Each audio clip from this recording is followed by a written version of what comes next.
Hello, everyone, and welcome. I am very excited about this. Jupiter in Pisces is such a great transit. It's been happening for a while now, but it's really getting into its maximum vibes. We're going to talk about what that is really quickly, how to use this energy. And this is a video that no matter where Jupiter is, no matter what's happening in the world, you can use this information to thrive. So, we're going to start with what is Jupiter in Pisces. And so, Jupiter is the planet of great expansion. Jupiter is thought to be the lucky planet. You know how I feel about luck if you've been around this channel? I feel like we make our own luck, but there's certainly a lot to be said for manifesting energy. There's a lot to be said for feeling inspired and light. And the themes of Jupiter have everything to do with expanding everything it touches. So expanding abundance, expanding your career, expanding your love, expanding horizons, expanding your wellness, everything. So it's all purpose. So you can apply this Jupiter energy to any aspect of your life. And if you're really into astrology and you look at where Jupiter is in terms of your birth chart, you can get a sense of how more specifically this might be working with you. But I find that regardless of all things, there's always Jupiter somewhere, and the energy is always very benevolent. Now, for the last 2 years prior to this started at the very end of December, but again, now is when it's really cooking. For the last 2 years preceding that, Jupiter was not in its most, let's say, high flying space. So it wasn't in its highest dynamic expression. And this year, it's not just in its highest dynamic expression, but there are all sorts of things. We're going to do a special live for as we gear up for this April Neptune Jupiter major happening in Pisces that is going to be crazy. It's considered to be a masterpiece conjunction of planets where literally artistic masterpieces are born, where incredible things are made, where major breakthroughs happen in all forms of creativity. Even if you're not an artist by trade, this is going to be powerful for you. So first of all, for those of you who don't know me, my name is Dana Claudat. I'm a modern Feng Shui master and founder of the School of Intention, which is an entire method and school of Feng Shui based on infinite possibility, creative awakening, and your intention. Your wishes, dreams, and desires coming to life. And this is a method that is all about literally Jupiter themes, expanding your life, expanding your horizons, expanding that feeling of everything working out for you, manifesting more, and really actualizing your highest potential. And for those of you interested in becoming a Feng Shui professional this year, the School of Intention is open now for registration. We start this month, and it is a really life-changing program. Not only is it a professional training, but so much of the training starts with you. Greater infinite possibility for you, transforming your home in all simple and even bigger ways if you choose to do that, and diving deep into creative awakening, diving deep into all of the possibilities of higher energy, higher vibrations, more manifesting power, and actualizing your highest and greatest potential. And it just keeps getting better and better and better. So if you are interested in the training, you can find it below. But speaking about it is the most important way I could think of to start in terms of talking about Jupiter and Pisces and why this is so exciting. Because when you have a sense of a larger theme where more people are focused on the fact that everything's working out, more people are focused on the fact that things are coming together, when you're in that vibe, it's addictive. It's contagious. The energies are contagious, just like the energies that you pick up that are unwanted can be contagious. The energies you do want are also contagious. We're constantly being influenced. Now, what's the largest influence we have on our lives? Our environment. Your environment is influencing you all day long. The color, shapes, sizes, energies in your environment are influencing you more than the planets, more than anything else. It is your immediate sensory environment. So as you start working with your home, you can start shifting the influences around you. And your home can be like your life coach, keeping you on track, keeping you inspired, keeping you in that zone of creative dynamism and all this awesome stuff. And so that's why I love posting these videos. That's why I love that so many of you are making these shifts and changes and feeling the difference. And today we're going to talk about manifesting more with Jupiter in Pisces. So Jupiter is in Pisces until May 11th. And again, there's going to be some dynamic things happening that happen once in more than 800 years in this period, this masterpiece conjunction, all of this brilliant stuff. And then it's going to come back to end the year from October 28th until December 21st.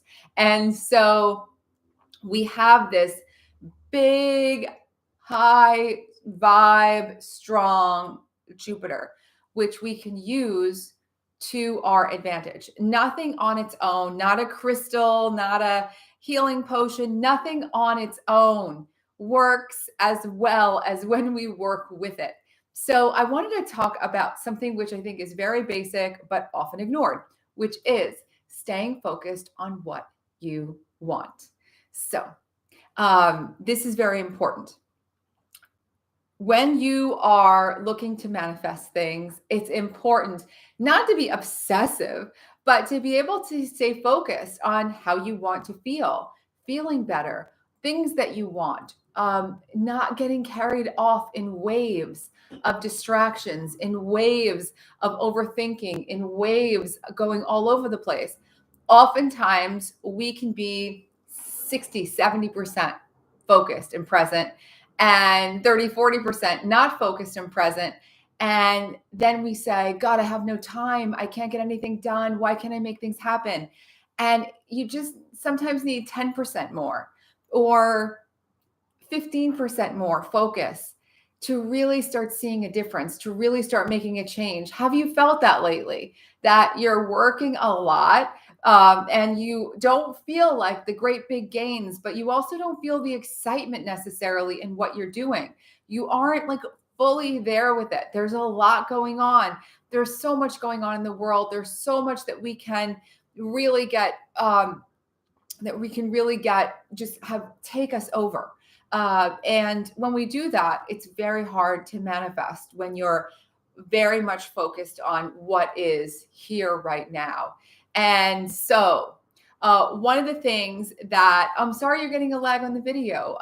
Hopefully it is playing well for everyone. It's streaming super fast here, so hopefully it's good. How focused do you feel on what it is that you want? And is it a throughout the day type of a feeling? We're going to talk about some easy ways to bring this throughout the day, focus on what you want into your life so that it's not haphazard. It's not like a roller coaster. It's like, I'm here. I know I'm going to get this done. So the first thing, and this is a very, very powerful thing and a very personal choice to make, but I made a decision not too long ago to stop scrolling, reading, and even watching most things online and on TV and on news stations and podcasts and all sorts of things. I needed a total break free of it. I will come back to things at some point in the near future when I feel ready to be able to very much curate what it is I'm taking in. I already kind of curate what comes into my life. Like there are certain things I don't even look at or touch. I don't want to hear about bad predictions or gossip and negativity. Like I don't want that in my space.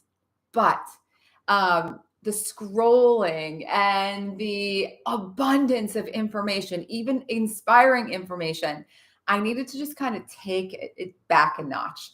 And in the process, in a week and a half, 2 weeks alone, I can't tell you how much has shifted as I weaned myself off and then just quit it all. I have so much time. I'm really busy most of the time in my life. Now I'm not as busy. I am busy. Obviously, I have lots of things to do, but I'm not busy. That feeling where it's just taking over, where you feel like you don't have, there's never enough time in the day. You're always kind of falling behind. This can cleanse your mind to such a great degree. And again, be able to dynamically focus on what you want.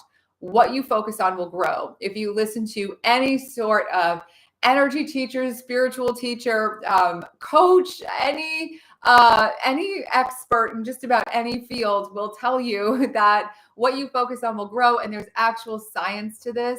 So cleanse your mind of the extra things. I would feel guilty when I would try to do this in the past, that I needed to be aware of things, I needed to be updated.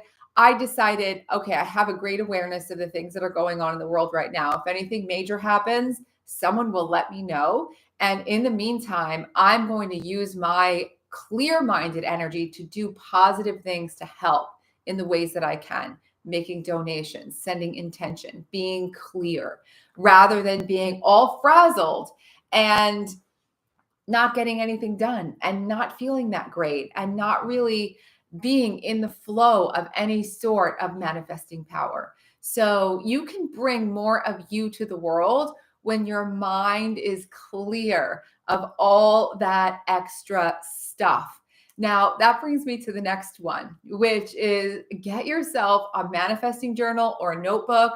I've got like all the things. So I have notebooks like this. I have one notebook like this, which is for certain kinds of notes and manifesting stuff. And then I have these, which are my giant sketch pads. And my giant sketch pads are like my lifeblood.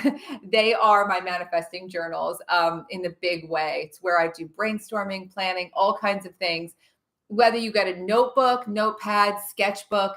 I like sketchbooks because there's a lot of room to play with. And you can start making yourself manifesting lists. And here are a few powerful manifesting lists you can make. One, you can make yourself a list of all the things that you want, material things that might sound greedy or wrongly focused, but it's really, really helpful, motivating, focusing, and powerful when you have a sense of the material things you want to create on this plane, because and they may be very few, they may be very many. You're not meant to feel guilty about any of these things. This is just part of our human experience. We live in a material reality. It doesn't mean that you have to get like massive designer clothes or spend millions of dollars, but you might want a new house. You might want a new big thing. You might want a boat. You might want a new bike or something else. Put it on your list and don't feel guilty about any of it. Open your life and your mind to receive these things and realize that when you have them and you're a benevolent, great person, you can share them. You can have other people join in the experience. It's a beautiful, wonderful thing and totally okay to want things. So make yourself a list of the things that you want. Make yourself a list of the experiences you want to have. Make yourself a list of all the things you want to learn.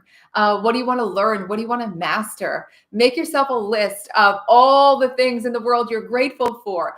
Just keep making beautiful lists. And this can be, again, planting seeds with the universe, where you're literally placing an order like, I would like this bike, thank you. Or I would like my new car, thank you. And you can be detailed if you want to, and you're putting it all out in these lists. So I have a list I keep in my desk drawer, and I've shown this to the School of Intention and the Feng Shui school.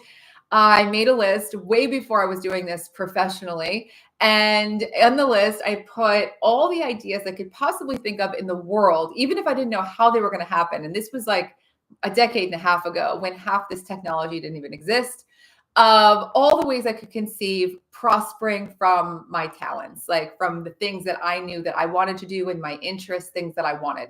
And well, I didn't know where that list was for most of the time. Since I made that list, I found it and found that out of 50 things, I had done like 35 of them. I think I'm gearing up to do up to 39 of them this year, which is crazy. It's crazy. And they're all things that I couldn't have anticipated. They were things that just kind of came out of the blue half the time. And some of the things that I created that I had no idea how it was going to work. And make yourself those lists and you will see that they do have a lot of magnetic power. Just stay connected to what it is you want when you make those lists. Now, another thing you could do in your manifesting journal is collect pictures. And rather than having to do big vision boards, you can have a few pictures from magazines torn out and pasted on pages that help you to see, okay, this is what I want, or this is my inspiration, or this is my mood board. And if you have a sketch pad, usually those sketch pads you can easily tape in or even sometimes glue in your photos, and it's so easy. And you can carry your book around with you. This is the key. Use it, use it, use it. I use my notebooks all the time. I might not look at my lists all the time, but I use my notebooks all the time.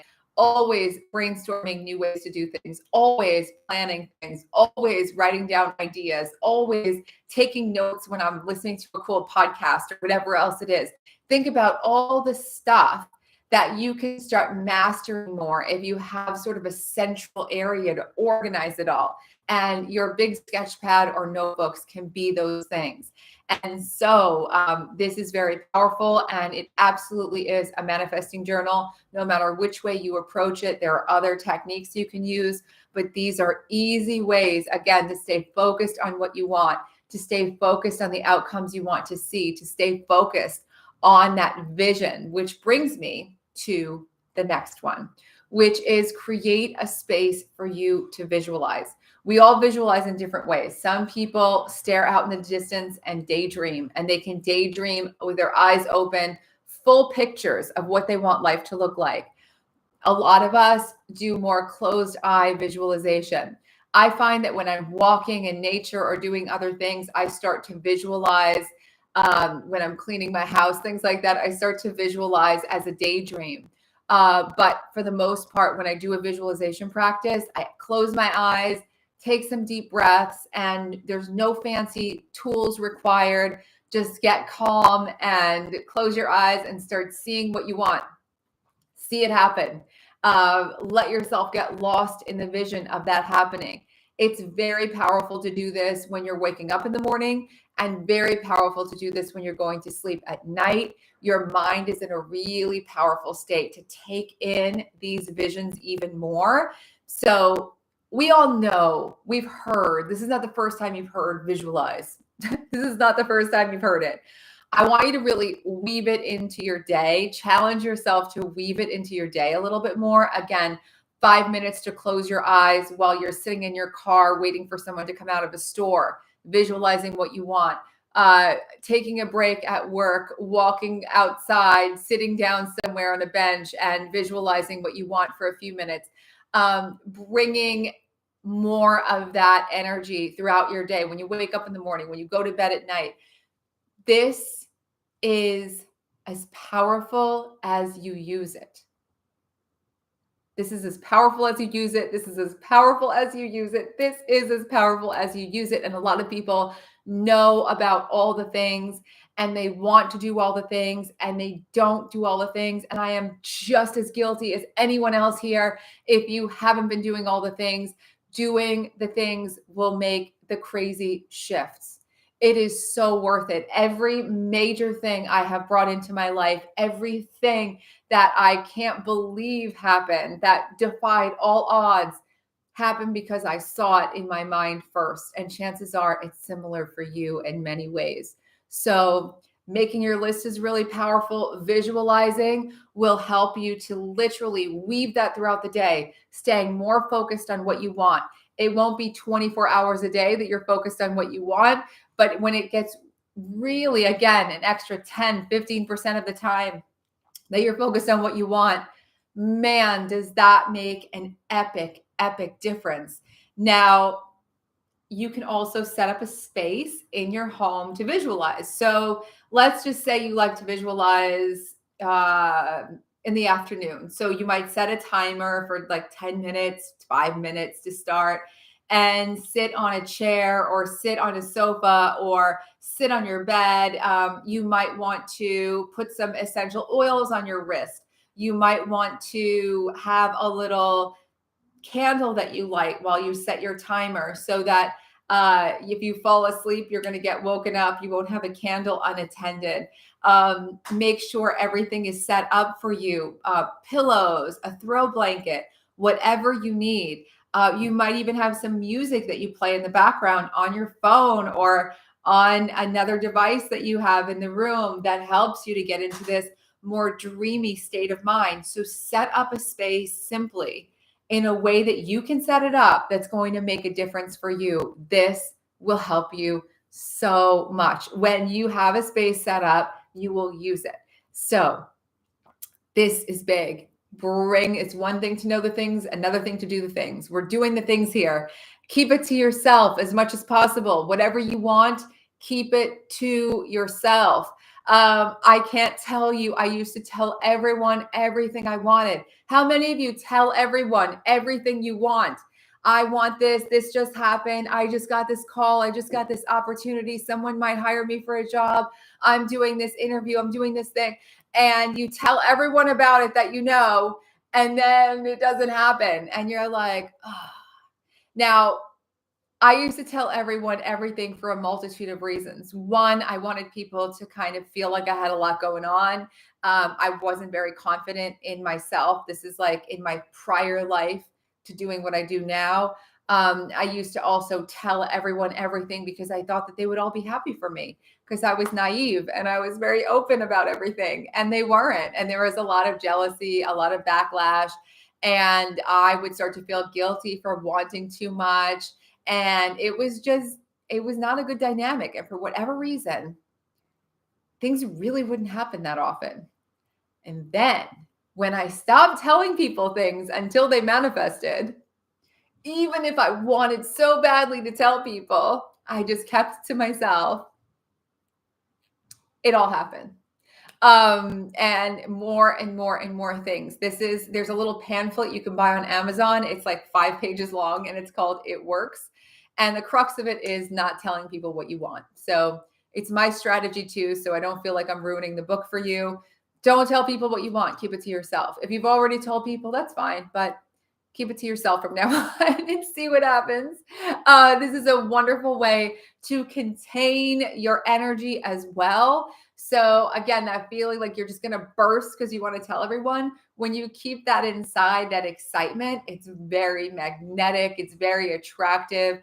And, it's really changed a lot of my dynamics in life because again, I used to talk about all these things I had going on. And now I'm like, I'm great. How are you doing? And I will listen to all the things happening with other people. I feel like I've become such a terminal for a lot of people to share things with because I don't really talk about anything I have going on unless it's already happened. So to me, this is just really, really, really, it's one of the key things. And as I've shared it with friends, shared it with clients, shared it with campers, shared it in videos, more and more people have said, oh my gosh, it really does work. It's crazy. So another thing to know about this is that this is not just for Jupiter and Pisces. This is for all the time. When you commit to the things that you want, when you really want them, just know things are going to unfold. They're not all going to unfold tomorrow. You're going to master things over time. You're going to get better and better at doing things. You're going to be better at visualizing, better at attracting, better at creating, better at making, better at doing whatever skills you do. But that doesn't mean you can't start to have huge success bringing things to life right now. But adopting more of that long game philosophy. And this is something that I am emphatic about in the School of Intention. More of a long game philosophy where, yes, you can prosper now, you can do amazing things right now, but your big focus is on building solidly into the future, building all of your genius bigger and bigger, learning more every day. I've been doing this for 18 years And there's not a time where I have stopped learning. And there's no way that I think I've mastered everything despite the term Feng Shui master. I will tell you that I am just always like, what do I do? I just learned that vinegar at a high concentration can kill invasive weeds. It can ruin your soil, so I wouldn't put it everywhere. It could also kill your lawn. But there's one big weed in the backyard that no one is handling, and that the owner of the house isn't handling. So I'm going to handle it, and I wasn't going to use chemicals. So I just learned about this, and now I'm doing all kinds of research. And if I can keep it to just that little spot, I can get rid of the weed without harsh chemicals. It's crazy. There's always something. That's one little thing of like 5 major things I've learned, and I'm not even going online right now. There are so many things to practice. There are so many things to master. There are so many things to grow into. And there are so many things that are going to build in ways that you can least expect. So stay in your creative flow. Stay in that focus on what you want. And as Abraham Hicks always says, don't get focused on what the reality is around you. Get focused on the reality you're creating. That's how you bring it into your life. And speaking of the reality around you, your home will change and transform. And as you transform your home, as you do the things of energy clearing and cleaning and decluttering and organizing and doing all the feng shui, you are setting up a space where you can literally quantum leap, make big jumps, like literally do that, like step into a whole different awareness, a whole different energy. And again, because your home's influencing you all day long, you're going to be able to maintain that energy without having to be focused on it all the time or meditate on it every minute. It's just constant. It's your constant companion. So surround yourself with love, surround yourself with the highest vibrations, make your lists, make your manifesting journals, stay focused on what you want, embrace all this Jupiter energy. It's going to move. Jupiter's going to move into Aries for a little while, and it's going to be dynamic in a whole different way of action. We'll talk about that as well. But Pisces is very dreamy, and it's very, very intuitive, and it's very, very much about taking all of these thoughts and turning them into things in magical ways. So embrace the magic of it all. And hopefully these things are helpful to put you on a course to start bringing more things to life. Very basic, but just because they're easy doesn't mean we're all doing them. So hopefully, if anything, this was a reminder and a spark to get started. Again, if you want to become a Feng Shui pro this year, below you can find all the details for the School of Intention that is starting this March, starting this month. And also, if you want to go deeper into setting up your home to make breakthroughs, which is a lot of what this Jupiter and Pisces and 2022 energy is all about, the Feng Shui Breakthrough Camp is starting soon, and the free intro video class is going to be starting in a few weeks. And below you can get on the list to start it as soon as it arrives. So enjoy it all, everyone. Happy manifesting, and have a wonderful week or weekend, depending on when you're watching this. And I will be back very soon. Mwah. Bye, everyone.